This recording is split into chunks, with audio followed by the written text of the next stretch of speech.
Bien, la travesía del sufrimiento, el problema del sufrimiento y la respuesta de la Biblia a este gran dilema. Estuve buscando, leyendo algún tipo de información y el problema del sufrimiento, el problema del mal, o si lo extendemos ya el mal moral o el mal natural, ha sido una discusión incluso filosófica, ¿ya? Hay grandes y antiguos filósofos que han discutido sobre el problema del mal, del sufrimiento. Y por supuesto, Dios, que es el creador de toda esta realidad que conocemos, no puede dejar de hablarnos, de enseñarnos sobre el problema del sufrimiento. Y por supuesto, ¿cuál es la respuesta de la Biblia? Y esto podríamos nosotros denominarlo de muchas maneras, ¿ya? Podríamos decir que queremos aprender una perspectiva bíblica del sufrimiento, o como esta palabra que a mí me gusta, una cosmovisión bíblica sobre el sufrimiento. O también, a los que les gusta la teología, podríamos denominarlo como una teología del sufrimiento. Pero lo que queremos es ver la sabiduría que Dios nos ha entregado a nosotros como sus redimidos, como sus hijos, para poder no entender a cabalidad lo del sufrimiento, porque hay mucho misterio también que ha quedado oculto para nosotros en su sabiduría divina, pero finalmente lo que queremos destacar acá, y es con lo que va a ser el corazón del libro de Job, es que Dios nos hace un llamado a la confianza. En medio del problema del sufrimiento, Dios quiere hacernos un llamado a confiar y a creer. Y ese es un poco la esencia del tema del sufrimiento. ¿Por qué sufrimos? ¿Por qué se muere una mamá? ¿Por qué se muere una esposa? ¿Por qué un cáncer llega a ser terminal? ¿Por qué sufrimos finalmente? Y hay dos aspectos del sufrimiento. Uno, cuando estamos viviendo el sufrimiento, y otro cuando lo estamos estudiando como ahora. Lo que vamos a ver ahora son respuestas bíblicas, son consejos. Vamos a ver la teología del sufrimiento, la práctica, la aplicación, el acompañamiento. Pero hay un momento cuando estamos frente al sufrimiento, experimentándolo o acompañando a otros. En ese momento lo que necesitan aquellos que sufren es nuestra compañía, es nuestra compasión, en el buen sentido de la palabra, es nuestra empatía. ¿Ya? Pero por supuesto va a haber un momento más temprano que tarde donde las personas van a necesitar respuestas bíblicas, no respuestas místicas, no humanistas, no lo que yo creo, sino lo que Dios ha querido mostrarnos ante esta gran pregunta de el por qué sufrimos, el por qué la muerte, por qué el dolor. Esta, dice aquí, comenzando nuestra clase, es nuestra última oportunidad para sufrir. En unos años, si eres cristiano como yo o cristiana, en algún momento, queridos hermanos y hermanas, vamos a estar en un lugar lejos del sufrimiento. Vamos a estar en un lugar totalmente apartados del sufrimiento, lejos y quizás como un mero recuerdo. También vamos a estar lejos del pecado, lejos de la corrupción, de aquello que se degrada, se pudre y finalmente termina ahí convertido en polvo. En ese momento, hermanos que me están escuchando y alumnas también, en ese momento vamos a entender todo lo que Dios ha hecho hacia atrás de nuestras vidas. Y en el fondo de nuestro corazón vamos a saber y vamos a tener una plena convicción de que todo lo que sucedió en nuestra vida terrenal y humana fue bueno en gran manera.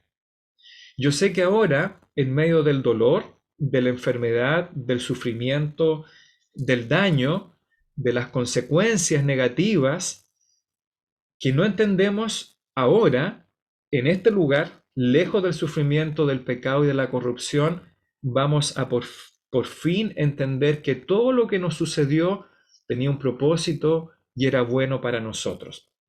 Ahora, durante gran parte de nuestra existencia, vamos a vivir por vista y no por fe, ¿ya? Durante gran parte de nuestra existencia vamos a vivir por vista y no por fe, cuando estemos en este lugar lejos del pecado y de la corrupción. Pero ahora no es así, ¿cierto? Ahora nosotros vivimos por fe y no por vista, se supone como creyente. Nos dice Corintios capítulo 13, versículo 12, entonces, dice el apóstol Pablo, vamos a ver cara a cara. Vamos a entender cómo fuimos conocidos por Dios. Pero ahora, dice el apóstol Pablo, ahí en el versículo 12, vemos por espejo, vemos oscuramente. Es decir, nosotros queremos ver una realidad, pero la vemos todavía de manera oscura. Yo sé, hermanos, que ustedes ven un espejo, el que está en sus baños a lo mejor, y ustedes ven todo clarito. Pero el espejo de los tiempos de Pablo, los espejos que se utilizaban antiguamente, eran espejos distorsionados. Es decir, las mujeres, por mucho que pulieran el metal o el bronce o algún tipo de otro material, las mujeres no se veían de manera clara o cara a cara, ¿ya? Veían oscuramente por los espejos antiguos, diferentes a los que vemos ahora. Por eso el apóstol Pablo hace este contraste en Corintios 13, hablando de la realidad presente y de la futura. Ahora vemos por espejo de manera oscura o distorsionada, a veces confusa, pero entonces, en ese lugar, en la presencia de Dios, vamos a ver cara a cara con plena transparencia, sin ningún velo que esté delante de nuestros ojos. Entonces viviremos por vista, pero ahora, queridos hermanos, vivimos por fe. Entonces vamos a entender la realidad de toda esta vida terrenal, pero ahora a menudo no podemos hacerlo. Y esto surge la pregunta, ¿cómo puede Dios ser bueno? ¿Cómo Dios puede ser soberano? Es decir, ¿cómo Dios puede tener el control de las cosas, como nos dice la Escritura, y sin embargo Dios haber permitido que estas cosas malas me sucedieran en esta vida terrenal? Ahora vemos oscuramente, no lo entendemos, pero en el futuro con el Señor vamos a ver cara a cara y vamos a encontrar la respuesta tan ansiada a esta pregunta, ¿por qué? La vida cristiana se encuentra atrapada en esta tensión, ¿ya? Es como cuando tú tienes ahí un elástico, un hilo que está en tensión, que está a punto de cortarse o estás equilibrando algún objeto. Esta vida cristiana se encuentra en esta tensión entre nuestra experiencia y cómo esta experiencia caída, de pecado, de dolor, de enfermedad, se encuentra en conflicto con este carácter revelado de Dios. Un Dios bueno, un Dios que es todo bueno, y un Dios que es todopoderoso y que gobierna como afirma la Escritura. Los filósofos, como les dije al principio, llaman a esto el problema del mal. Incluso han desafiado el cristianismo con algunos dilemas, ¿ya? Algunos dilemas ahí, bueno, si Dios es así, si Dios es así, ¿por qué sucede esto? Eh, Todo el mundo se pregunta el porqué de esta tensión. El ateo, el agnóstico y por supuesto también el creyente. Y vivir en esta tensión es un desafío. Si vivimos lo suficiente vamos a sufrir, ¿ya? Y ya hemos vivido la mayoría de nosotros suficiente. Nuestros niños avanzan unos pocos años, ya tienen conciencia del dolor, tienen conciencia de la frustración, del enojo, de la ira, de aquello que quieren y que no pueden tener. Desde su perspectiva muy inocente, bueno, para ellos eso es sufrimiento. Vamos a sentir, queridos hermanos, los efectos de la vejez, si es que ya no lo estamos sintiendo algunos, ¿ya? Especialmente en estos días de invierno muy frío, vamos a sentir los efectos de la vejez. Nos vamos a enfermar. Algunos ya nos hemos enfermado muchas veces. Vamos a ver lamentablemente a un ser querido fallecer. Una abuelita, un abuelito, un padre, un familiar lejano, a veces lamentablemente incluso un hijo. Vamos a soportar la lucha constante contra el pecado. Ahora que somos creyentes y que estamos conscientes de nuestro llamado a la santidad, vamos a experimentar la lucha constante del pecado, ¿no? Las consecuencias en nuestro cuerpo, en nuestra mente. Vamos a sufrir la decepción. ¿Cuántos de nosotros hemos experimentado decepción de alguien o de algo, como decía ayer, de estas expectativas no cumplidas, como le hablaba en el caso de la hermana Ana, la mamá de Samuel ahí en el Antiguo Testamento? Tenemos expectativas de alguien, tenemos expectativas a veces de una relación, de un pololeo, de un noviazgo, de un matrimonio. Tenemos aquí las expectativas y en el camino nos decepcionamos. Aunque seamos honestos, muchas veces somos nosotros los que causamos la decepción en otros. Y estas decepciones, la lucha contra el pecado, destruye nuestra alma. Ya no es un sufrimiento físico tangible, ¿verdad? Donde yo puedo tomar un ibuprofeno, un paracetamol. Algunos de ustedes trabajan mucho físicamente y algunos me han contado, no, si llegué a la casita y me tomé un paracetamol, un desinflamante ya para que el dolor se vaya. Pero honestamente, queridos hermanos, para el alma no hay ibuprofeno que valga, ¿o no? No hay paracetamol que nos ayude tomando una pastillita y que nuestra alma destruida, nuestra alma doliente pueda sanar o desinflamarse como lo hace un músculo o una herida cuando te puedes echar anestesia. El miedo o las fobias, ¿ya? Yo paso por el lado de un perro y la adrenalina me salta por todas partes ya y sufro si paso por el lado de un perro. Es algo que yo no controlo, no es que yo los odie, algunos de ustedes han sido testigos de eso, pero por mucho que me concentre, paso por el lado de un perro, incluso blanquito, crespito, con rulitos chiquitito, amoroso, bonito, y hay un miedo inherente en mí. Y obviamente hay otros que le tienen miedo a cosas reales, ¿verdad? Un ladrón, a un asalto, etcétera. La preocupación, el estrés, todo eso aunado, por ejemplo, a los efectos de la guerra. Nosotros no hemos experimentado eso, pero si usted viviese en Estados Unidos, eh, el sufrimiento de la guerra es real. Yo he tenido pastores amigos misioneros que sus hijos han ido a la guerra. Recuerdo el pastor Melvin, uno de sus hijos estuvo en Irak y otro en Afganistán.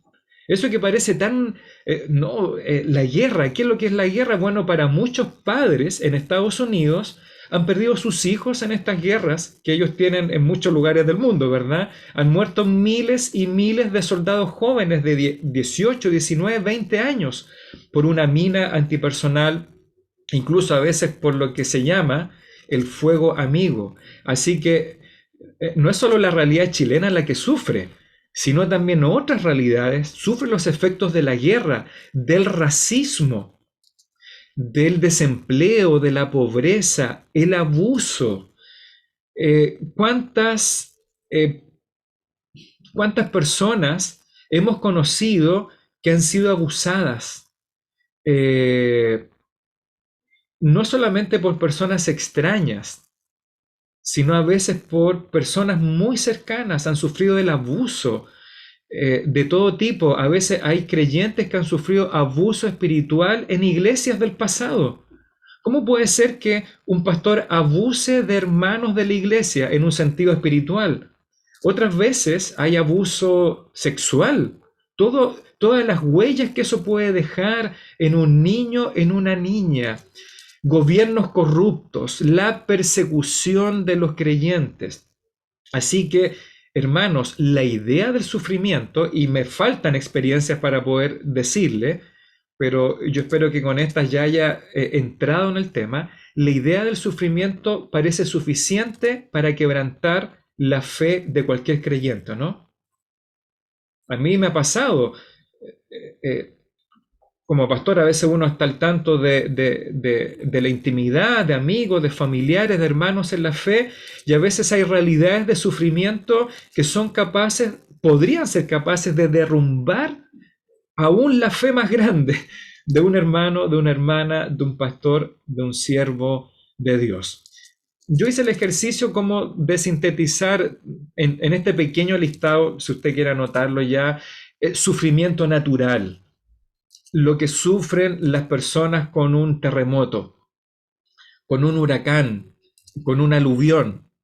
Se supone que aquí no hay personas responsables de este sufrimiento, ¿verdad? Por eso se le llama sufrimiento natural. Hay sufrimiento espiritual, que es el que vivimos, ¿verdad? Cuando enfrentamos el pecado, cuando somos derrotados por el pecado, o también cuando ayudamos o acompañamos a otros en sus dolores, sufrimos espiritualmente, ¿no? A veces conocemos a un joven amado, una señorita amada, que trabajamos mucho en sus vidas y se apartan y se entregan totalmente a la vida del mundo. ¿Se produce ahí un sufrimiento espiritual o no? A lo mejor le ha pasado a ustedes, hermanas más jóvenes que tenían amigas de alguna iglesia antigua y que hoy día las ven y están totalmente perdidas y sufriendo las calamidades del pecado. Bueno, eso podría ser sufrimiento espiritual. También hay sufrimiento emocional y mental. Ese, ese sufrimiento que está aquí adentro que no podemos explicar con palabras humanas. Está el sufrimiento relacional. Es decir, cuando hay un matrimonio que está en crisis y sufre la relación. Sufrimos malas con un hijo. Ahí, ya. Sufrimos de manera relacional un hijo que se rebeló, una hija que se rebeló, que se fue de la casa, que insultó al padre, a la madre. También hay sufrimiento social, como el que experimentamos si vamos a un campamento, si vemos a gente que está en pobreza. Yo recuerdo una vez haber conversado con un hermano que estuvo un tiempo en nuestra iglesia, un hermano soldado, ya del ejército, que él se fue al sur después con su familia y él estuvo un año en Haití, ya fue uno de estos soldados chilenos que estuvo en misión de paz en Haití y él nos contó cosas extraordinariamente dolorosas de la realidad después del terremoto. Se recuerda ya en Haití que ocasionó que muchos migraran a nuestro país después de ese gran terremoto. Sufrimiento social, es decir, ver y contemplar el sufrimiento de otras personas, de quienes nos rodean. Y por supuesto también quise agregar el sufrimiento eclesiástico, es decir, cuando la iglesia sufre persecución. Eh, a veces no aquilatamos, ¿verdad? Y a veces yo veo a pastores, generalmente, que se quejan mucho de lo que, entre comillas, estamos sufriendo en Chile por no reunirnos, ¿ya? O por no, porque los aforos son tan limitados. Y nos faltaría comprender que eso, en comparación a lo que sufren en China, en Corea del Norte, lo que sufrían o todavía sufren los creyentes en Cuba y en otros países de la esfera comunista, se recuerda soviética, entre los 80, los 70, tremendos testimonios de hombres, ¿cómo se dice cuando se hace contrabandeando Biblias en la Unión Soviética? ¿Ya? Y que si los pillaban eran muertos o llevados a Siberia. Ese es el sufrimiento eclesiástico, si podemos llamarlo de alguna manera. Es decir, si hoy día podemos ser 25, créame que es un inconveniente. No es un sufrimiento en comparación a lo que viven o han vivido nuestros hermanos durante 2000 años. Imagínense el corazón de esos hermanos que caminaron en la Roma de Nerón y ver a hermanos en la fe encendidos como antorchas humanas, que lo hizo Nerón.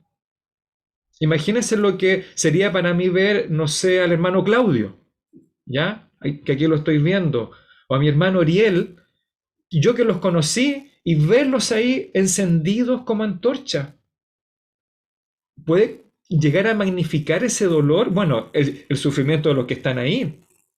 ¿Cómo habrá impactado eso a los creyentes de ese tiempo? Por eso les digo, todo este tipo de sufrimiento es capaz de potencialmente de quebrar cualquier tipo de fe. Pero descubrimos que la fe para muchos, aún sigue intacta a pesar de la magnitud de estos sufrimientos. Así que, hermanos, el sufrimiento es un desafío. Es un desafío para nuestra fe. Aún estamos en la introducción, ¿ya? Así que usted vaya anotando ahí algunas palabras claves. El sufrimiento es un desafío para la fe, sin duda. Pero escuche esto, es también una oportunidad para la fe. Así que pueden anotar ahí el tiro en sus apuntes. El sufrimiento es un desafío para la fe y también es una oportunidad para nuestra fe. Y usted puede cuestionar cómo el sufrimiento va a ser una oportunidad. Pero aquí yo veo hermanos que han sufrido y que están sufriendo. Hermanos que han sufrido o hermanas que han sufrido la partida de una mamita, que en estos últimos 2 años hemos tenido hermanas y hermanos que han sufrido la partida de una madre, que han sufrido, tantas otras cosas difíciles. Y si usted le pregunta a estos hermanos, ellos podrían testificar mejor que yo que este sufrimiento no solo los ha desafiado, sino que les ha dado una oportunidad para la fe de Cristo en sus vidas. El sufrimiento en esta vida terrenal es, escucha bien, nuestra última oportunidad para complacer a Dios a través de la fe. En el cielo ya no van a haber desafíos de fe, ¿o no? Porque va a estar todo consumado. Lo que en aquello que confiamos ahora por fe va a tener su cumplimiento y su consumación cuando partamos de esta vida y de esta humanidad terrenal. Así que veámoslo desde un sentido muy optimista. El sufrimiento en esta vida es nuestra última oportunidad para complacer a Dios a través de la fe. Cristo le dijo a uno de sus discípulos incrédulos, lo recuerda ahí al final del Evangelio de Juan, bienaventurados aquellos que no vieron, que no van a ver, pero que creyeron. Y ahí estamos nosotros. Ya el hecho de que Tomás o de que otros, de que el mismo Pedro vieron a Cristo, pudieron tocar sus manos, su costado y creyeron. Imagínense lo que Cristo dijo por nosotros, bienaventurados aquellos que no vieron, pero que hemos creído, por gracia, pero hemos creído. Así que es nuestra última oportunidad para complacer a Dios a través de la fe. La Biblia deliberadamente nunca provee una explicación para todo el sufrimiento. Así que si usted tiene la expectativa de encontrar esa respuesta absoluta en este curso, no la vamos a tener. ¿Por qué? Porque la Biblia no nos provee una explicación completa para todo el sufrimiento. De hecho, es la gran decepción, entre comillas, cuando leemos Job. Siempre esperamos que Dios le explique a Job, ¿cierto? ¿Por qué sufre? Pero no lo hace. No lo hace en los 42 capítulos. Así que deliberadamente la Escritura no nos da esa respuesta o esa explicación que queremos. Por eso, aquel día cuando este hermano me preguntó, ¿por qué, pastor? No tuve respuesta. Ya no tuvo una respuesta completa en ese momento para decirle por qué su esposa había tenido que partir. En cambio, cuando la Biblia aborda el sufrimiento, ¿sabe lo que nos hace? Anote, la Biblia nos hace un llamado a la fe. Y a mí me gusta mucho este sinónimo para llamado, ¿ya? El encuentro no sé si bonita o más profunda, pero Dios nos hace una convocatoria a la fe, nos convoca a creer. Y eso es lo principal cuando la Escritura aborda el sufrimiento, que Dios nos llama, nos convoca a creer, a la fe.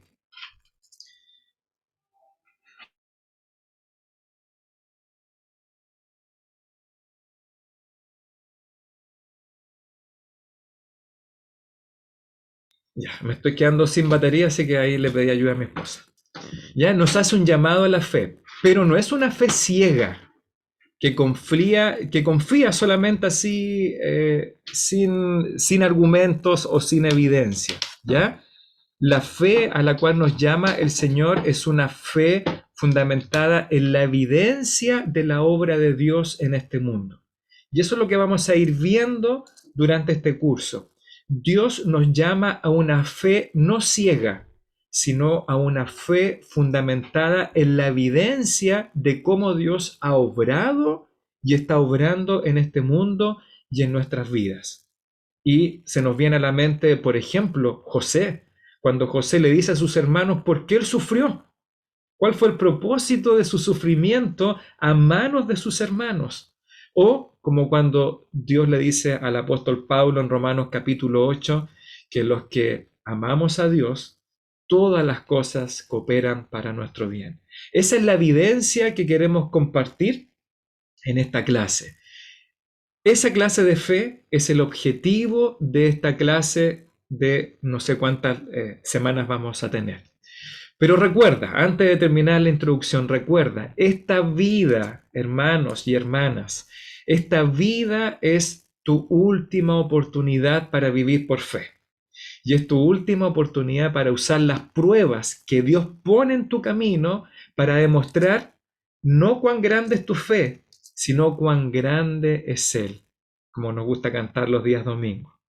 Repito, esta vida es nuestra última oportunidad para usar las pruebas, las tribulaciones que Dios ha puesto en nuestro camino para demostrar cuán grande es este Dios en el cual creemos.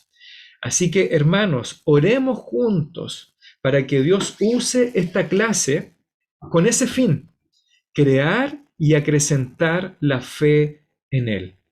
Romanos 10:17 y Hebreos 4:2. ¿Podría alguno de ustedes, hermanos, por favor, buscar Romanos 10:17 y otro alumno o alumna Hebreos 4:2, por favor?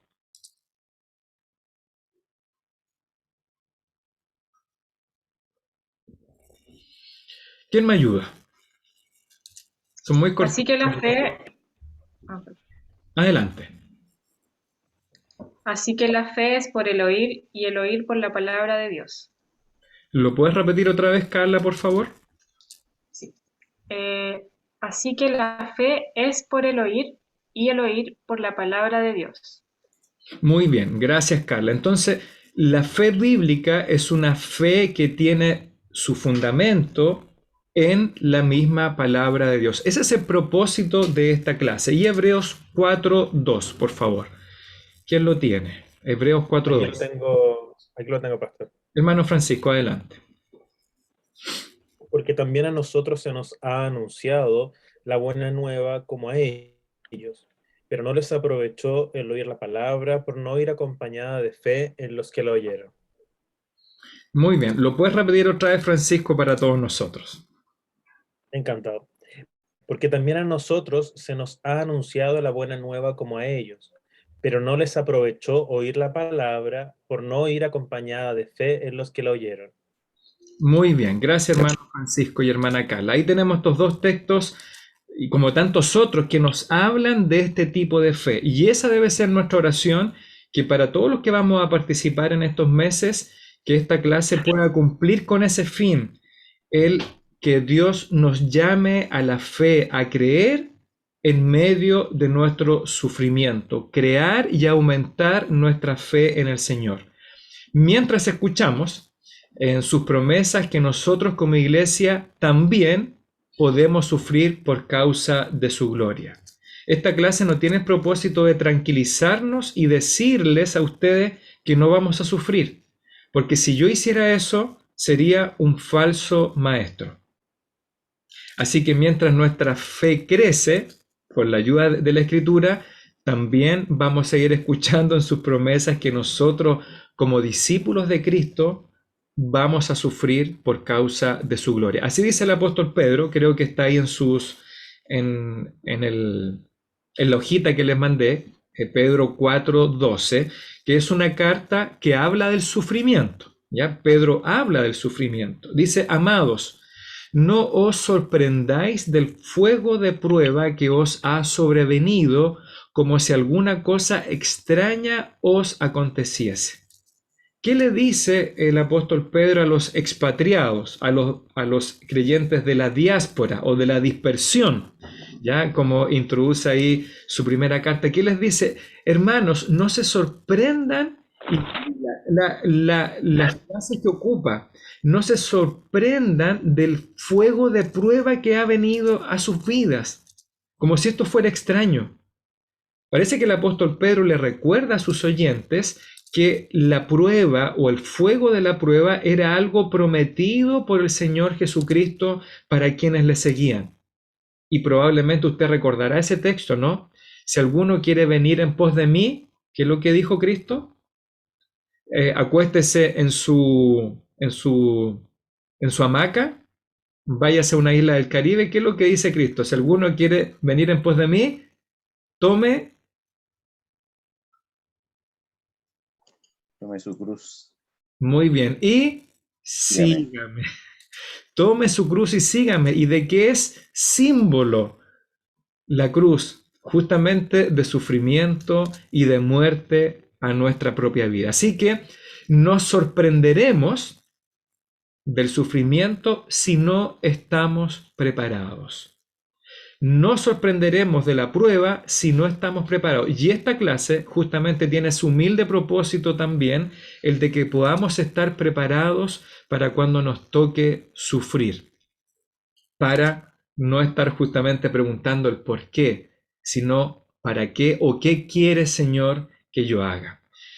Segundo punto, panorama de la clase. ¿Hacia dónde nos dirigimos? ¿Cuál va a ser nuestra navegación o nuestra travesía durante estas semanas? Pero antes de eso, ¿hay alguna pregunta al respecto o algún breve comentario que usted quiera hacer de la introducción que tuvimos?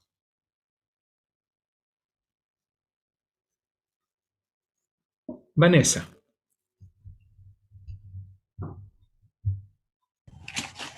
Sí, lo que pasa es que cuando empezó a hablar como de los tipos de sufrimiento, no me quedó en claro cuál era el relacional. El sufrimiento relacional se relaciona, valga la redundancia, con las relaciones humanas, ¿ya? Por ejemplo, el sufrimiento de un matrimonio que está en crisis, el sufrimiento de un hijo con el padre, de una madre con su hija. A veces hemos experimentado sufrimiento en relaciones de hermanos, ¿cierto? Cuando hay hermanos que dejan años de hablarse, que parece algo muy increíble, ¿ya? Entonces ese, digamos, sería un sufrimiento relacional, el que tiene que ver con nuestras relaciones humanas más cercanas, ¿ya? ¿Está bien ahí? Perfecto. El que está, el sufrimiento que se relaciona con la sociedad, podríamos decir que que es el sufrimiento, aquí tengo mis apuntes, social, ¿ya? Ahora, es como yo lo denominé, no, esto no es ninguna cosa dogma, ¿ya? Ustedes pueden crear otros sufrimientos más o poner otros adjetivos. ¿Algún comentario o pregunta hasta este momento? Pastor, Hermana yo no Beth. me, sí, no me veo. Job espera una respuesta de Dios. Esa respuesta no, nunca va a aparecer en la Biblia, porque nosotros decimos ¿por qué? ¿Por qué Job sufrió tanto? Y él esperaba una respuesta. Sí. Y para nosotros que somos humanos y cristianos, también nos preguntamos a veces ¿por qué? Sí, hermana, efectivamente la pregunta ¿por qué? Es una pregunta muy humana y no estamos diciendo que es inválida, ¿ya? Vamos a hacer esa pregunta muchas veces, ¿ya? Aunque yo personalmente me juramente, aunque nunca lo he hecho, porque sé que quebrantaría ese juramento, ese pacto, vamos a cuestionar y vamos a preguntar, ¿ya? Y de hecho Job hace eso, aunque voy a hablarlo más adelante en esta clase, ya hace eso. Job todavía tiene muy poca revelación, aún no tiene el Antiguo Testamento ni el Nuevo, por lo tanto nosotros sí vamos a encontrar las respuestas que Dios quiere entregarnos, que son suficientes.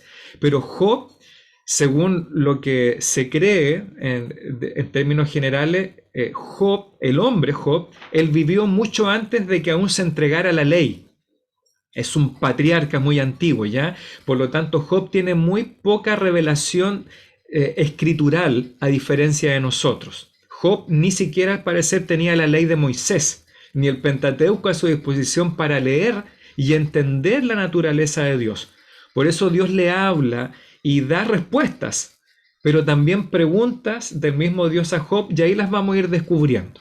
Pero un propósito de este curso también es dar otras respuestas a través de toda la Escritura, el por qué, el qué, para qué y etcétera. ¿Ya? Gracias. De nada. ¿Nadie más? Bien, seguimos adelante entonces.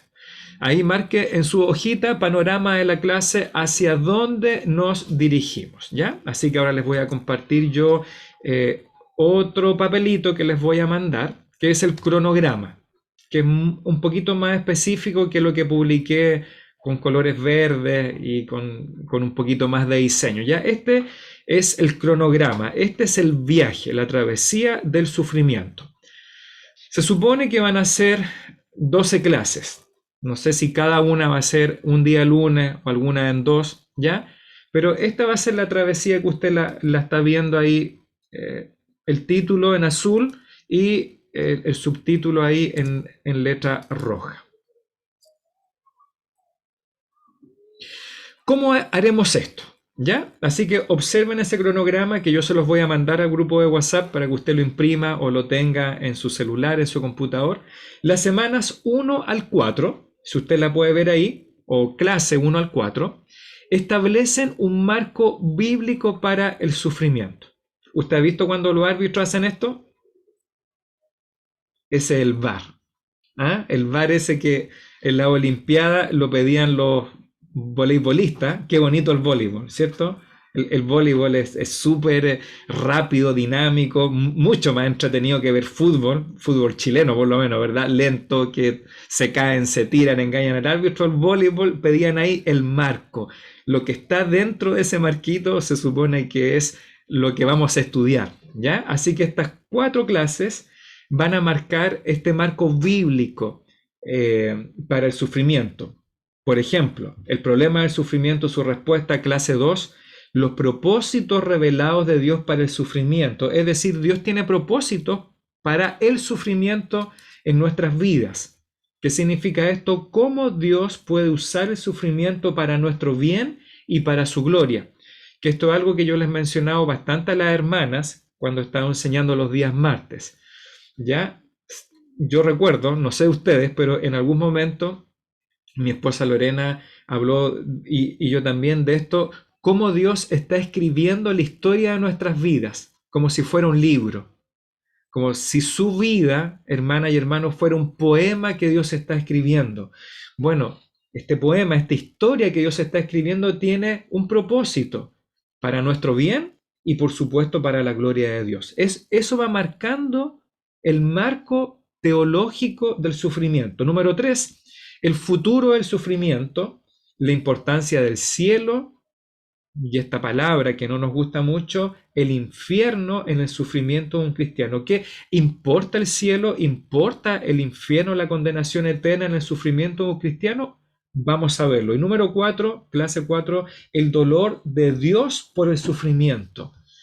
Como les dije hace 2 semanas atrás, a veces nosotros vemos a nuestro Dios como un Dios tan trascendente, tan grande, tan infinito, que no lo imaginamos impactando nuestras vidas, o inmanente, como les dije el domingo pasado ahí a propósito de la mesa del Señor. Nuestro Dios es trascendente, pero también inmanente, es decir, Él se involucra en la vida de los suyos. Y esto significa que Dios tiene empatía por aquellos que sufrimos. Dios no es un Dios distante. De hecho, Dios puede entender el sufrimiento incluso en una perspectiva humana, porque Él se hizo hombre y como hombre sufrió hasta lo sumo en la persona de Jesucristo. Así que las 4 primeras lecciones de nuestro viaje, o las 4 primeras etapas, es el marco bíblico o la teología o lo teórico del sufrimiento. En las siguientes semanas vamos a, aquí está, de las 5 hasta la 9, es cómo aplicamos este marco teórico o teológico. Por ejemplo, número 5, clase 5, ¿Cuáles son las reacciones no bíblicas ante el sufrimiento? La mayoría de nosotros, cuando sufrimos, reaccionamos de una manera o de otra. Muchas de estas reacciones no son bíblicas, no son las reacciones que a Dios le agradan o que Él espera, demanda en nuestro sufrimiento. Y ahí vamos a encontrar que hay tentaciones de encontrar esperanza en aquello que es pasajero, que es temporal, y no basar nuestra esperanza en aquello que es eterno. Número 6 y clase número 7, la lucha por la fe. ¿Ya? ¿Cómo luchamos a veces con la soberanía de Dios? Que es algo que yo todavía tengo, honestamente, ¿ya? ¿Cómo comprender la soberanía de Dios? ¿Ya? Y es algo que ha sido una controversia para los hermanos que han estudiado en el seminario, especialmente historia de la iglesia o soteriología, esta controversia desde los primeros siglos de la iglesia. ¿Cuáles son los límites de la soberanía de Dios y de la libertad humana? Y por lo tanto eso involucra también la bondad de Dios o el cuestionar si Dios es bueno, porque nos permite sufrir. Ahí va a haber una lucha por la fe. Y número 8, ¿cómo aplicamos también el marco teológico del sufrimiento? Por ejemplo, en compartir nuestras cargas. Y aquí viene una perspectiva bíblica acerca del alivio del sufrimiento físico. Porque yo me puedo leer 20 libros, ¿ya? En una de esas, capaz que me lea todos los libros sobre el sufrimiento que he ido encontrando. No creo que tenga el tiempo para eso. Y puedo ser un experto en la teología del sufrimiento, lo que Dios dice o no dice, pero puedo fallar en aplicar esto. Por ejemplo, compartiendo o no compartiendo la carga de mis hermanos. Que se lleva, yo creo, a la práctica, es que es muy difícil cuando acompañamos a alguien que ha perdido un ser querido y nos preguntamos, ¿qué es lo que digo? Me ha tocado en estos dos últimos años estar en varios velorios o funerales, y aunque he estado en muchos en mi vida, desde muy joven me ha tocado estar en funerales o velorios, hablar, siempre llego a ese punto cuando tengo que pasar al frente o al lado, en el cementerio o en la casa. Señor, ¿qué es lo que voy a decir? Aunque puedo tener muchos textos en mi mente, pero siempre llegamos a ese punto, ¿cómo sabiamente ayudo a aliviar por medio de la escritura el sufrimiento de los otros? Y en la clase número 9, o en la 10, perdón,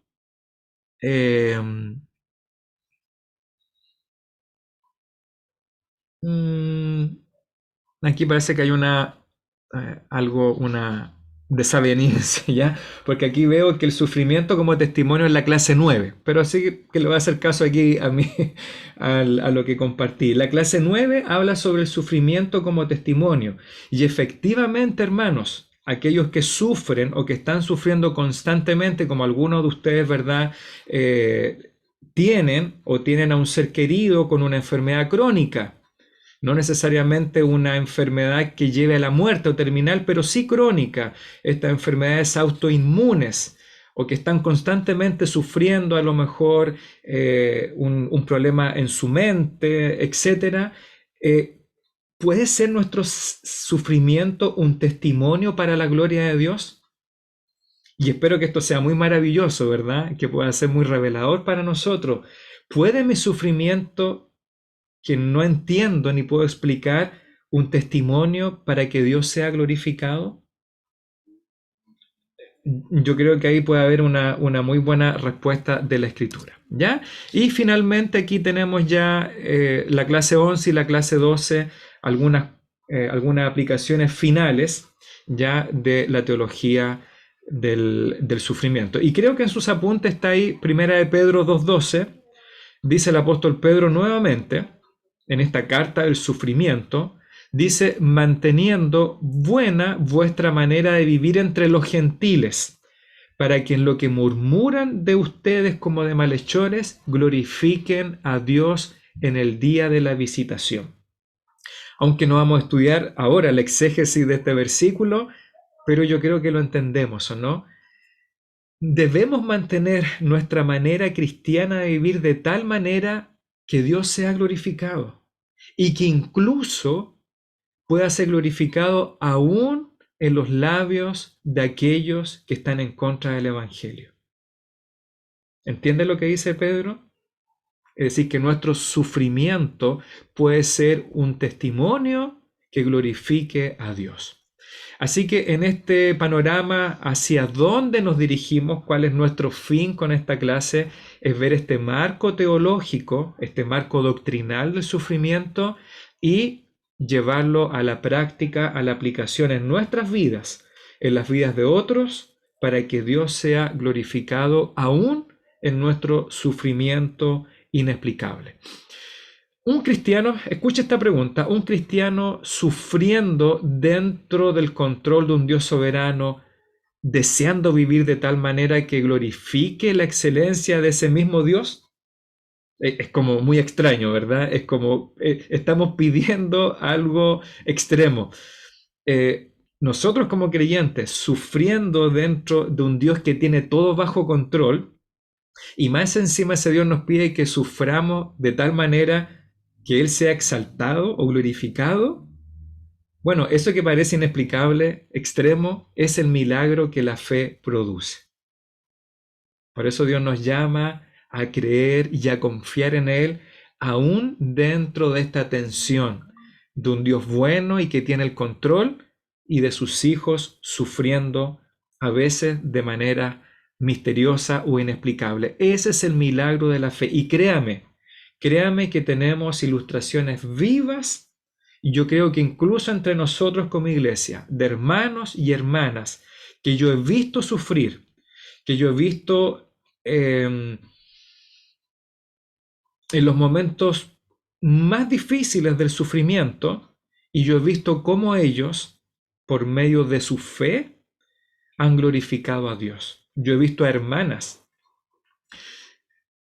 de nuestra iglesia sufrir de maneras indecibles, relacional, física, hermanos actualmente que sufren y que por medio de esa fe que emana de la Escritura, de la evidencia bíblica, que están glorificando a Dios. Así que no solamente podemos ir a la Escritura, que obviamente es nuestra regla de fe, también voy a mostrarles algunos casos de héroes y heroínas del sufrimiento. Yo creo que también podemos encontrar entre nosotros mismos, entre el pueblo bautista de Conchalí, y me refiero a la iglesia, no a la comuna de Conchalí, porque muchos de ustedes son de otras comunas, que han experimentado el milagro de una fe que glorifica a Dios aún en medio del sufrimiento. Así que ese es nuestro tema por las próximas 12 semanas. Debido, hermanos, a que el tiempo es corto de nuestra vida, les vuelvo a recordar, esta es nuestra última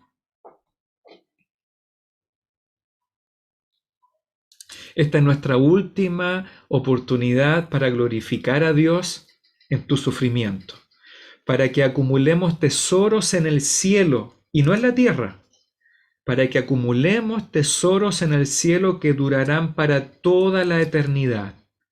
Esta última oportunidad, hermano Raúl, hermana Betsy, Francisco, incluso tan jovencita como Vanessa, ya creo que es la más joven que tenemos acá. Daniel, Yuya, yo creo que es más joven. Bueno, y Fabián también, ya. Tenemos 3 jovencitos, Daniel, Fabián y Vanessa, y Carla también, por supuesto. Aún usted tiene la última oportunidad que va a pasar en un cerrar de ojos. Yo que alguna vez tuve 20 años y ahora tengo 40 y algo, créanme que esta vida, estos 40 años, un poquito más, han pasado para mí en un abrir y cerrar de ojos. Esta es nuestra última oportunidad para vivir por fe, para confiar en el Señor y para glorificarle aún en nuestro sufrimiento. Créanme que, como dice Eclesiastés, la vida es vanidad. Y recuerden, yo creo que se lo enseñé a los jóvenes el año pasado, la palabra vanidad en Eclesiastés no es de algo que es vacío o hueco, sino de algo que es pasajero, como la neblina, como el humo, como el aliento en una mañana fría. Así de fugaz, así de corta y de breve es nuestra vida. Así que esta vida que tenemos hoy debemos aprovecharla para creer y por supuesto para glorificar a Dios en nuestro sufrimiento. Preguntas o comentarios. Todavía no terminamos, pero terminamos el punto número 2 que tiene que ver con el panorama, ¿ya? ¿Hacia dónde nos dirigimos con esta clase? Todavía estamos en esta clase introductoria.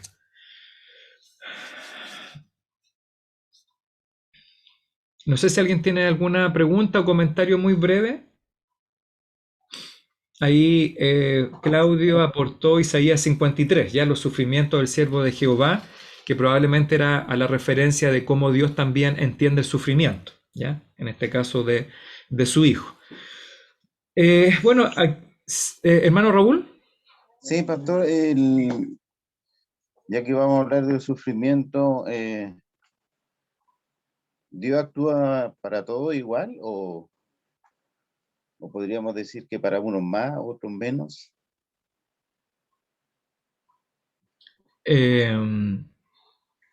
A ver, explíqueme más la pregunta. Usted sabe que yo soy un poquito lento. Me cuesta entender hacia las primeras. Porque de repente en las congregaciones siempre vemos que hermanos pasan por más situaciones que otros. O sea, hay hermanos que siempre están como sufriendo muy, muy seguido o pasan por muchas situaciones complicadas en comparación a otros. Entonces, ¿qué podríamos decir? Dios, como usted dice, no hace pasar, digamos, el sufrimiento, Dios actúa, digamos, podríamos decir que a algunos para hacer sufrir más y a otros menos, Ya. o es para todos igual. Mire, hermano, sí, ahora ya pude comprender mejor su pregunta. Durante esta clase vamos a ir dando respuesta en gran parte a lo que usted dice, pero para anticipar y de manera muy breve, y también aquí una pregunta que me hacen por interno, muchas veces el sufrimiento que podemos estar viviendo es consecuencia directa, por ejemplo, de un pecado, ¿ya? De una mala decisión. Entonces, muchos de nuestros sufrimientos, no todos, pero algunos, por lo menos, ya vienen como consecuencia de malas decisiones que hemos tomado. Pero, y respondiendo aquí a esta pregunta que dice, no sé si sufrir es pecado, no necesariamente sufrir siempre es pecado o es pecaminoso o viene como consecuencia del pecado. Ayer di el ejemplo, nuestro Señor Jesucristo sufrió lo indecible, experimentado en quebranto, y aún así fue sin pecado. ¿Ya? Si estoy tratando de entender ahí las preguntas. Entonces, no siempre el sufrir es considerado pecado o viene como consecuencia del pecado.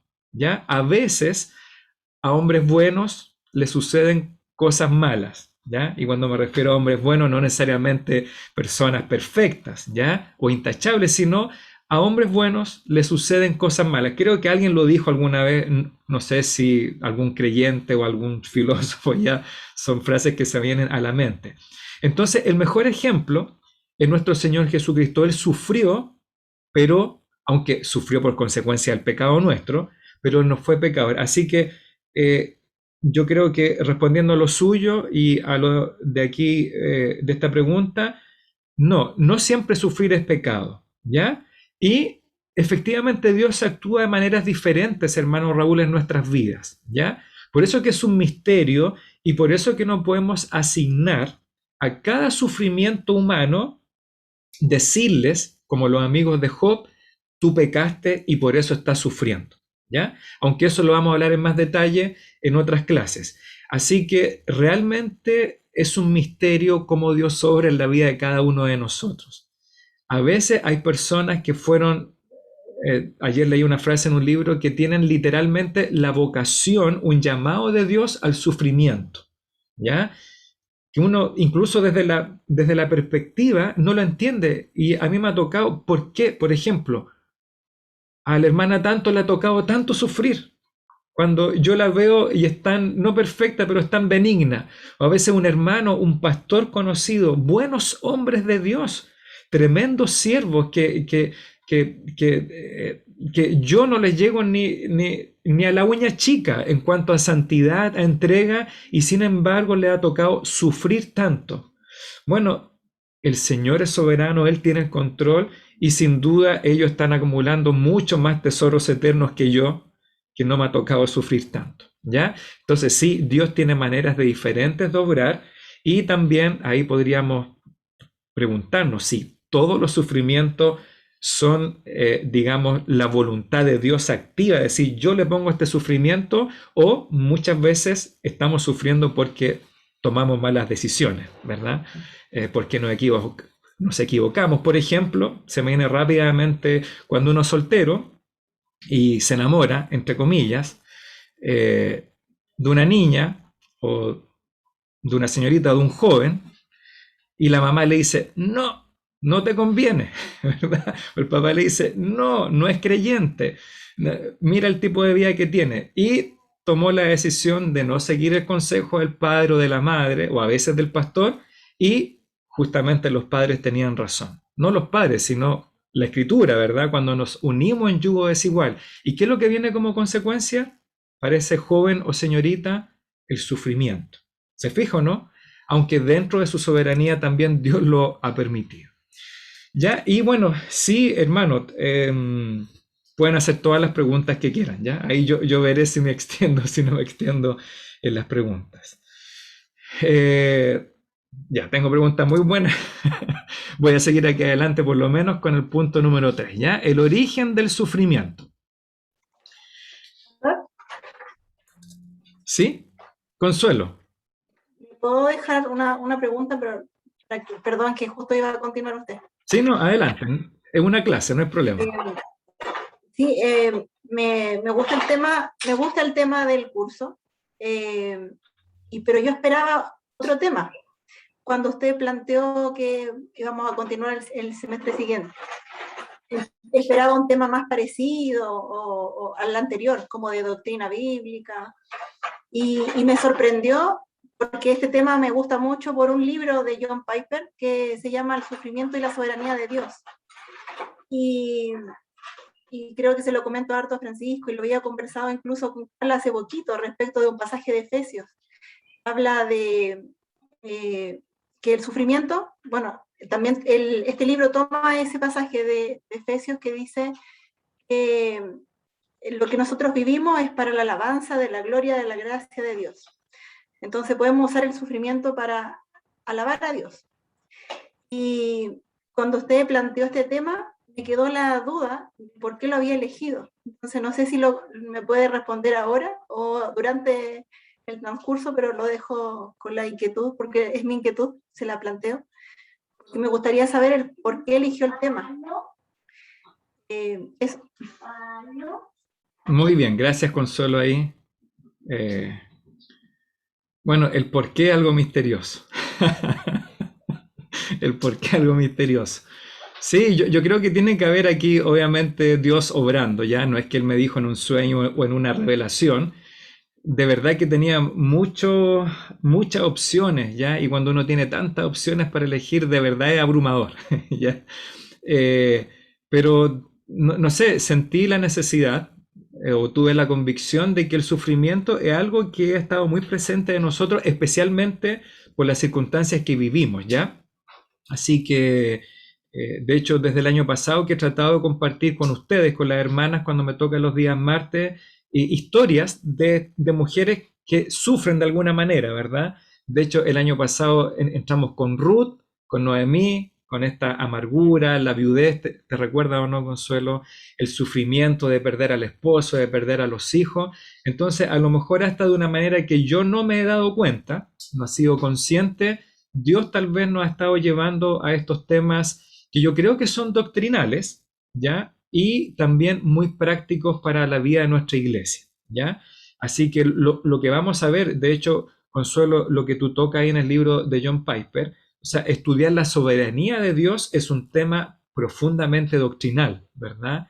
Y también controversial por por las diferentes maneras de entender la soberanía y la responsabilidad humana. Pero yo creo, Consuelo, que fue como dentro de los temas que tenía el que más secuestró mi corazón, para decirlo de una manera poética.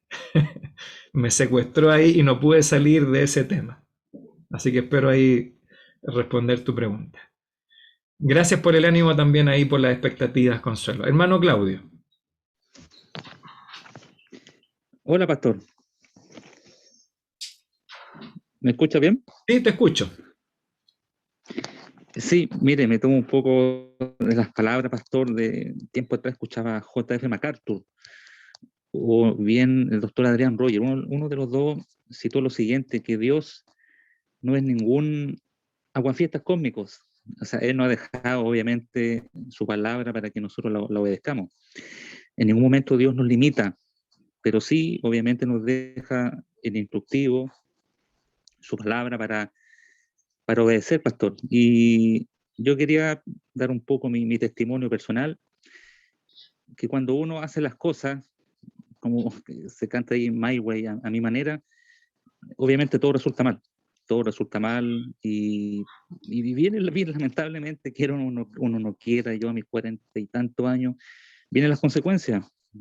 Como yo hemos conversado los dos en forma personal, pero sé que también el Señor, pastor, a través de esto a uno le enseña y lo hace igual madurar bastante, así como también tuvo que un poco apretar a David, también el Señor a veces tiene que a nosotros apretarnos un poco en sentimiento, sufrimiento relacional. Así que eso, pastor, quiero igualmente animar para que las cosas se hagan a la pinta de Dios, como Dios dice, no como uno quiere hacer las cosas, porque simplemente sale todo mal y vienen los problemas y el sufrimiento. Pero también el Señor a través del sufrimiento nos insta a madurar, a afianzarnos más con Él y a servirle mejor.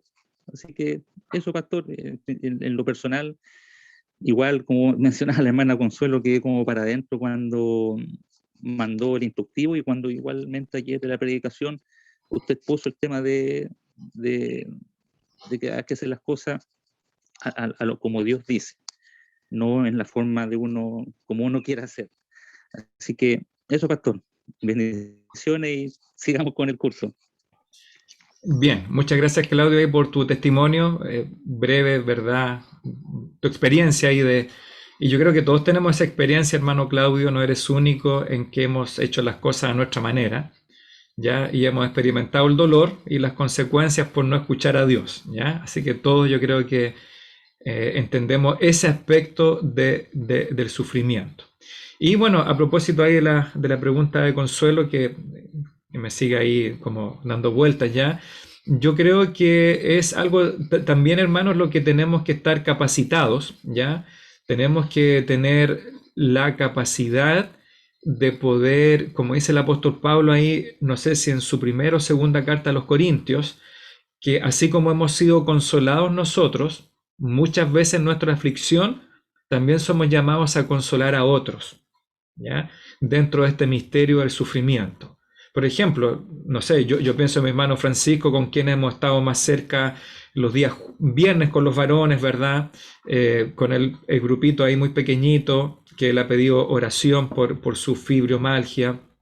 El mismo hermano Eduardo, que nos tocó compartir toda esta última etapa de la muerte de su mamita, el hermano Olivama, y de tantos otros, ¿verdad?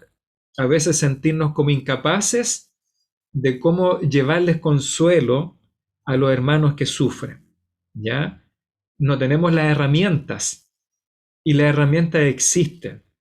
Los recursos espirituales existen, y lo que pasa es que en nuestra iglesia, y nos incluimos, ¿verdad? A veces no entregamos esas herramientas bíblicas doctrinales, pero también humanas de cómo poder consolar a otro en lo que estamos sufriendo.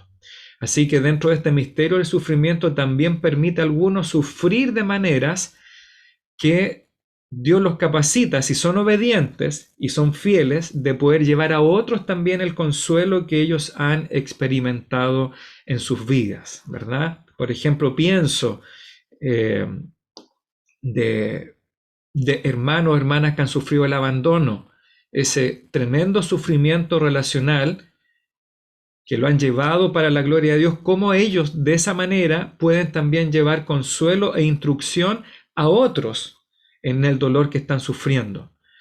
Aquellos que han sufrido abuso, que han sufrido la pérdida de un ser querido, ellos son precisamente los más capacitados por Dios, aunque suene eso medio frío, ¿verdad? Pero Dios los ha capacitado para ellos llevar esa consolación de maneras que, por ejemplo, yo no puedo.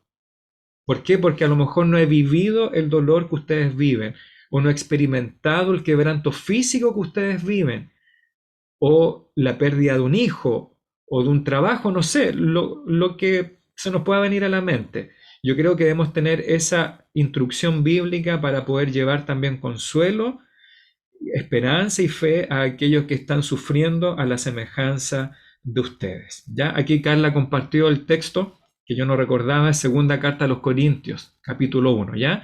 Que así como hemos sufrido, hemos sido consolados, dice el apóstol Pablo, debemos también consolar a otros, ¿ya?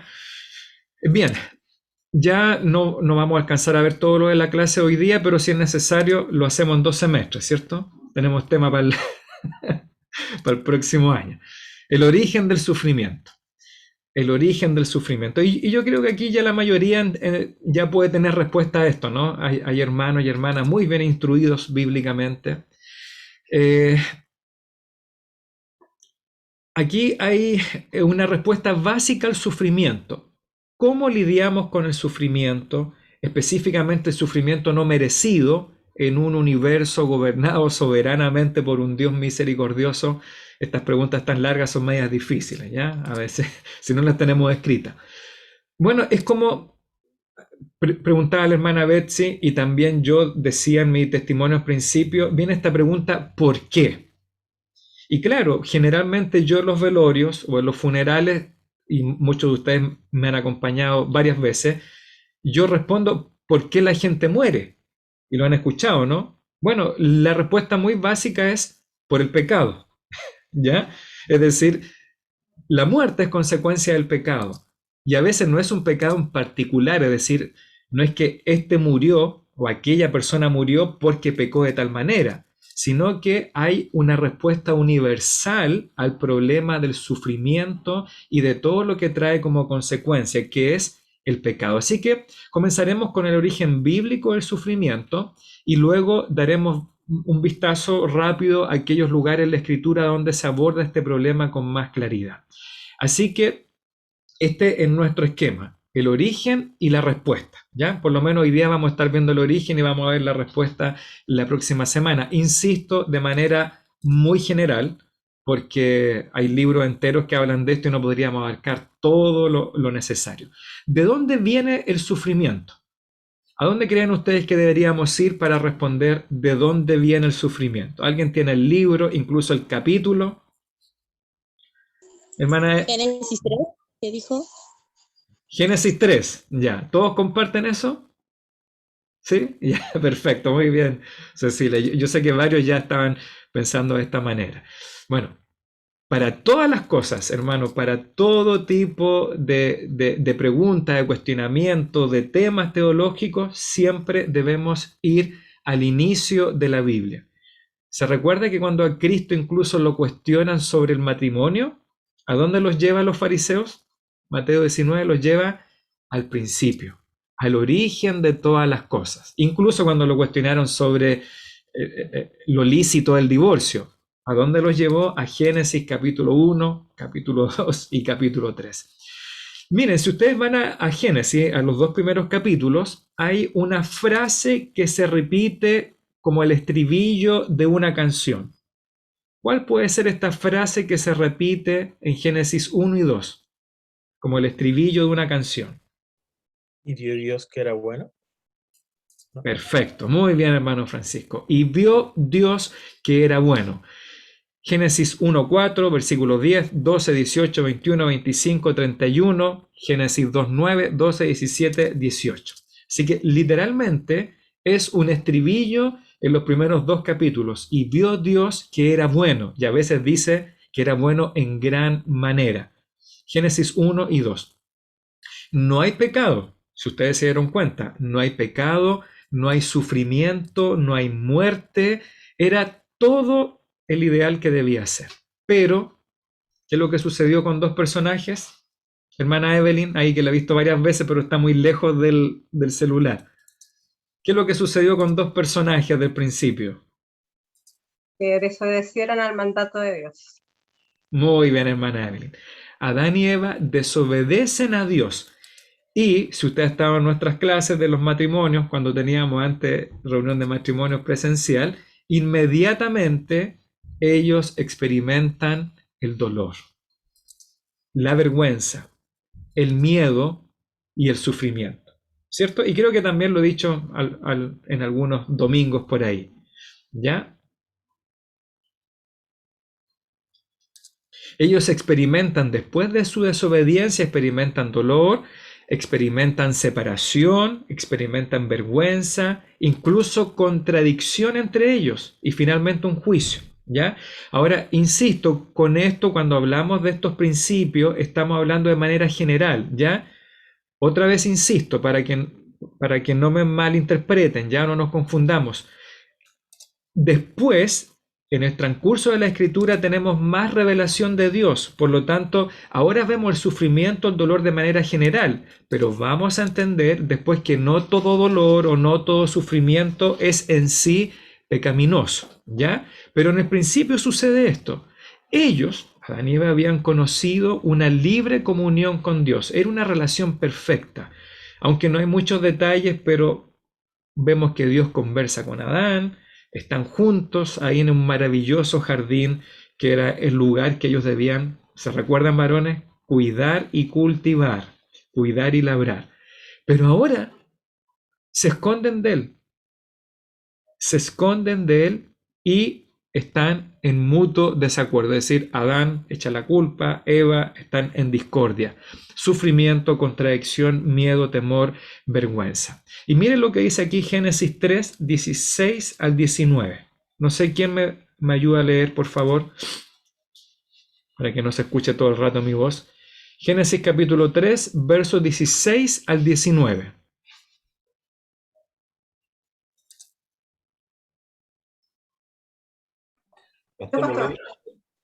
Ya, adelante, hermana Evelyn, por favor. 16 al 19. Dice, a la mujer dijo, multiplicaré en gran manera los dolores en tus preñeces. Con dolor darás a luz los hijos, y tu deseo será para tu marido, y él se enseñoreará de ti. Y al hombre dijo, por cuanto obedeciste a la voz de tu mujer, y comiste del árbol de que te mandé diciendo, no comerás de él, maldita será la tierra por tu causa. Con dolor comerás de ella todos los días de tu vida, espinos y cardos te producirá y comerás plantas del campo. Con el sudor de tu rostro comerás el pan hasta que vuelvas a la tierra, porque de ella fuiste tomado, pues polvo eres y al polvo volverás. Gracias, hermana Evelyn, por su ayuda. Aquí, aunque el propósito no es estudiar el texto profundamente, pero sí nos sirve para entender cómo la maldición sobre la creación viene a causa del pecado. Y aquí ya nos encontramos con la semilla de todo lo posterior, incluso lo que estamos experimentando en nuestros días, ¿verdad? Una tierra que está en sequía, una cordillera que no hay nieve, animales extinguiéndose, etcétera, ¿ya? Miren aquí cómo el juicio de Dios sobre el pecado particular de Adán y Eva trajo dolor físico, ¿ya? La mujer iba a experimentar dolor físico en el momento del parto. Hay dolor físico al momento de extraer el alimento o el fruto de la tierra, en el caso del varón, ¿cierto? Dice, con dolor comerás de ella todos los días de tu vida.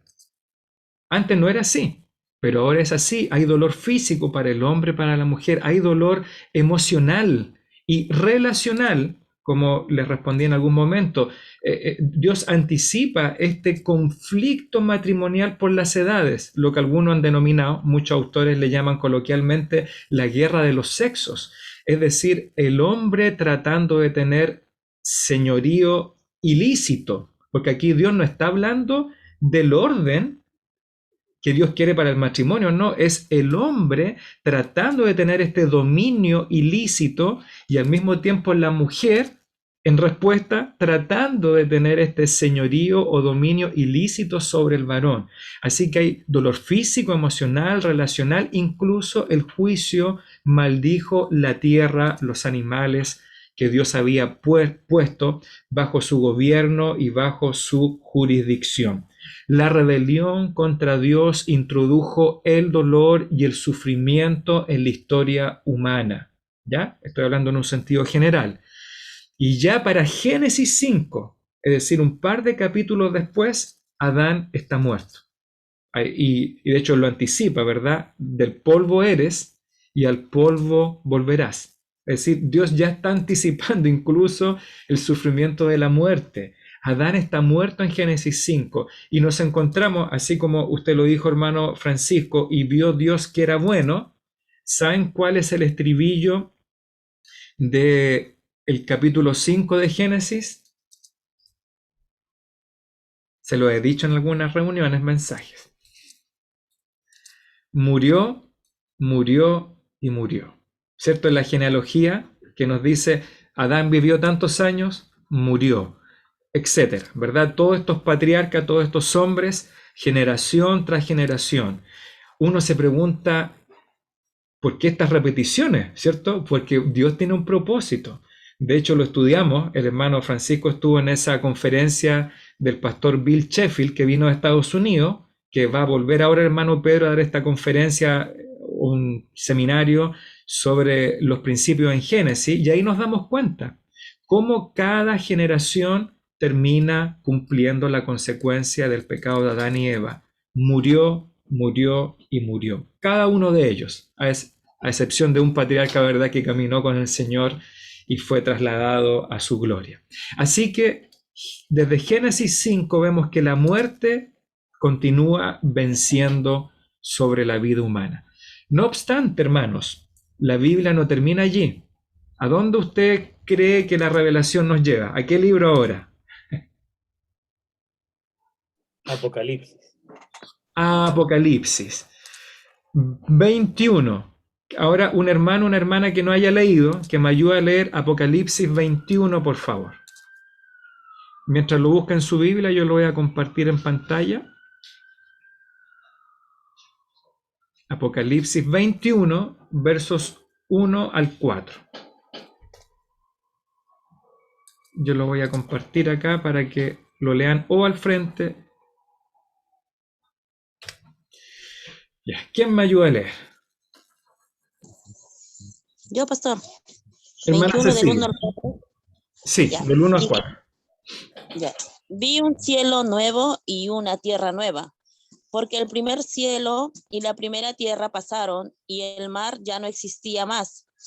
Y yo, Juan, vi la santa ciudad, la nueva Jerusalén, descender del cielo de Dios, dispuesta como una esposa ataviada para su marido. Y oí una gran voz del cielo que decía: He aquí el tabernáculo de Dios con los hombres, y él morará con ellos, y ellos serán su pueblo, y Dios mismo estará con ellos como su Dios. Enjugará Dios toda lágrima de los ojos de ellos, y ya no habrá muerte, ni habrá más llanto, ni clamor, ni dolor, porque las primeras cosas pasaron. Muchas gracias, hermana Cecilia, ahí por la lectura. En Génesis capítulo 1 está el principio del sufrimiento. Aún, obviamente, falta mucho más información, que es la que está entre Génesis y Apocalipsis sobre el sufrimiento, pero estamos viendo el comienzo, el porqué del sufrimiento en un sentido general. Pero aquí estamos viendo el final del sufrimiento. Y mire el contraste de Apocalipsis 21 con Génesis capítulo 3, 4 y 5. No hemos saltado Génesis 4, donde otra vez vemos muerte, ¿cierto? En este caso de Abel y de otros tantos. Pero miren, hermanos, cómo termina Apocalipsis. Versículo 4 lo tengo ahí destacado en su pantalla. Enjugará Dios toda lágrima de los ojos de ellos. Generalmente cuando sufrimos, ¿qué es lo que se derrama en nuestros ojos, hermanos? Lágrimas, ¿o no? Ahora, no siempre las lágrimas son causa del sufrimiento, a veces la emoción, a veces el gozo, pero en un sentido general, ya no habrá más lágrimas, ya no habrá muerte, dice el apóstol Juan. No habrá muerte, ni habrá más llanto, ni clamor, ni dolor. Todo eso nos lleva a Génesis capítulo 3, porque las primeras cosas pasaron.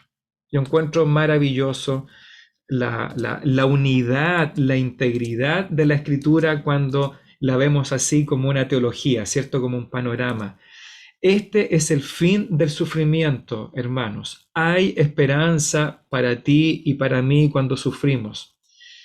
El contemplar aquel momento cuando tu hermano ya no vas a sufrir más ese dolor físico, cuando tu hermana no vas a sufrir más ese dolor emocional, cuando tu hermano ya no vas a tener que extraer con sudor, con dolor, con quebranto, el fruto de la tierra, o el dolor de una enfermedad crónica, el dolor de un parto, la muerte de aquellos que amamos. Ese es el fin del sufrimiento, y por eso el pueblo de Dios es un pueblo de una esperanza bienaventurada.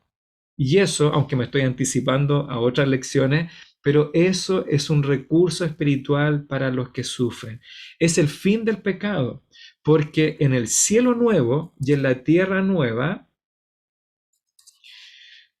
no entrará en ella cosa, en la tierra nueva no entrará en ella ninguna cosa inmunda o pecaminosa, o que hace abominación y mentira. ¿Quiénes entrarán solamente? Aquellos que están inscritos en el libro de la vida del Cordero. Un par de versículos después, Apocalipsis 21, 27. ¿Por qué no habrá quebranto? ¿Por qué no habrá dolor? ¿Por qué no habrá muerte ni más sufrimiento? En el sentido humano como lo entendemos. Puede que Dios nos sorprenda con algunas cosas que hoy día no entendemos, ¿ya? ¿Por qué? Porque el pecado no entrará. El gran origen del sufrimiento, el dolor de la muerte va a ser totalmente redimido. Ninguna cosa inmunda entrará en ese momento. Aquí voy a leer la cita de un autor, Don Carson. Dice: entre el inicio y el final de la Biblia, es decir, entre Génesis y Apocalipsis, existe el mal y existe el sufrimiento.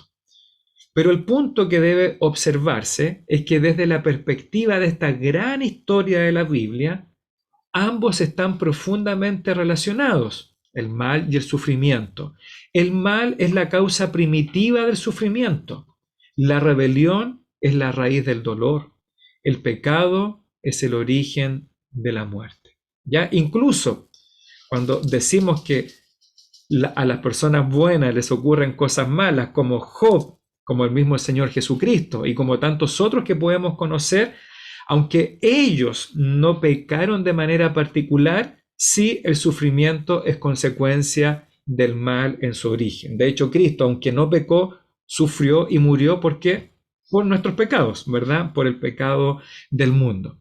Entonces, ¿por qué existe el sufrimiento? Y aquí ya termino. ¿Por qué existe el sufrimiento?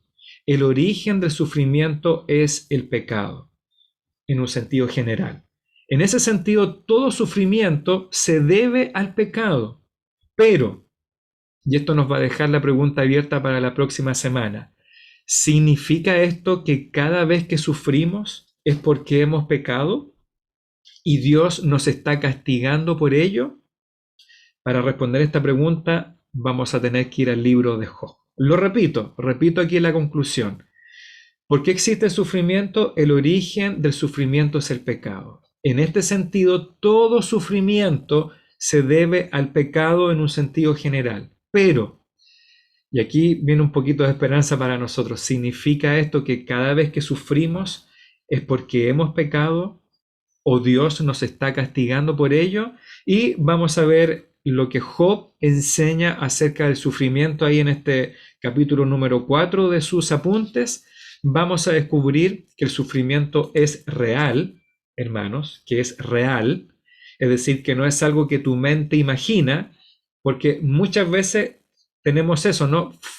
Falta de empatía con los que sufren. Por ejemplo, como yo no tengo dolor físico, cuestiono el dolor físico de otros, ¿verdad? Porque nunca lo he experimentado.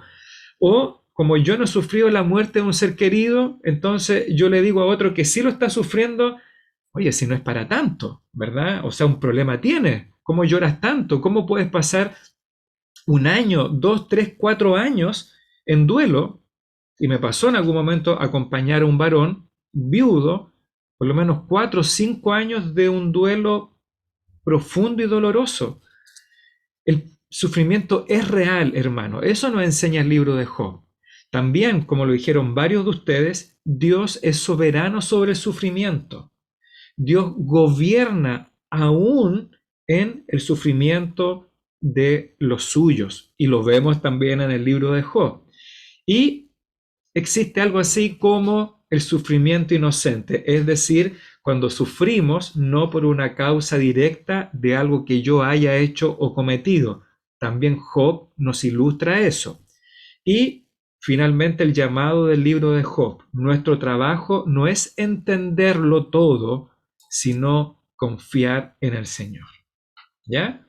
Porque de hecho Job quiso entenderlo y Dios no respondió, como preguntaba la hermana Betsy, Dios no respondió. De hecho, Dios le da preguntas a Job, ¿no? Los que han estudiado Job, le dice, mira Job, ¿quién estuvo aquí? ¿Quién estuvo en el principio? ¿Quién hace esto? Tocó la bocina aquí alguien. ¿Quién dividió las aguas? ¿Quién creó el ejército de los cielos? Bueno, el llamado del libro de Job es justamente a confiar en Dios. Bueno, aquí la hermana Daniela también aporta, dice, Dios nos perdona, pero el pecado trae en sí consecuencias. Sí, hermana Daniela, efectivamente eso también nos da esperanza. A veces quedan las consecuencias del pecado, como lo vimos en David y Betsabé, pero gracias a Dios que Él aún puede y quiere perdonar nuestros pecados por medio de Cristo. Gracias, hermana Daniela, ahí por su aporte. Bien, lo dejamos hasta acá. Yo sabía que era mucha información para esta clase. Si usted tiene algún comentario o pregunta antes de terminar, puede hacerlo en este momento. Pastor, lo que pasa es que eso de Apocalipsis 4 me impactó más, ese versículo que dice, jugará Dios toda lágrima de los ojos de ellos y ya no habrá muerte, ni habrá más llanto, ni clamor. Ahí está hablando Juan, claro, guiado por el Espíritu Santo, pero yo quería preguntar si es una visión, es una promesa, o sea, ¿cómo él lo está expresando? ¿Como una visión, como una promesa, como una revelación? Esa es mi pregunta, pastor. Sí, gracias Cecilia, yo creo que una muy buena pregunta, y de hecho la clase de hoy día debería haber terminado justamente con un poco relacionado con esa pregunta que haces tú, pero que quedó en la mitad de la clase para la próxima semana, que si tú te fijas, Cecilia, como dice ahí, bueno, y todos, no solamente ella, dice el capítulo 21, verso 1, vi un cielo nuevo y una tierra nueva. Y obviamente es una visión que Dios le está revelando al apóstol Juan, ¿ya? Y es una visión integral porque él experimenta, ¿ya? Es decir, no es que él está soñando como José, ¿ya? Los dos José soñaron, el de Egipto y el padre de Jesús, no. Es una revelación que incluye sus sentidos, ¿verdad? Que él escucha la voz, él experimenta, incluso hasta Juan llora en algún momento, ¿verdad? Porque ve que no hay nadie que es digno de abrir el sello, ese libro. Entonces, podríamos decir, es una visión extrasensorial, ¿verdad? Que todos sus sentidos están involucrados. Pero es una visión de algo futuro. Pero si tú te fijas, Cecilia, es al mismo tiempo una promesa porque está conjugado en tiempo pasado. ¿Te fijas o no?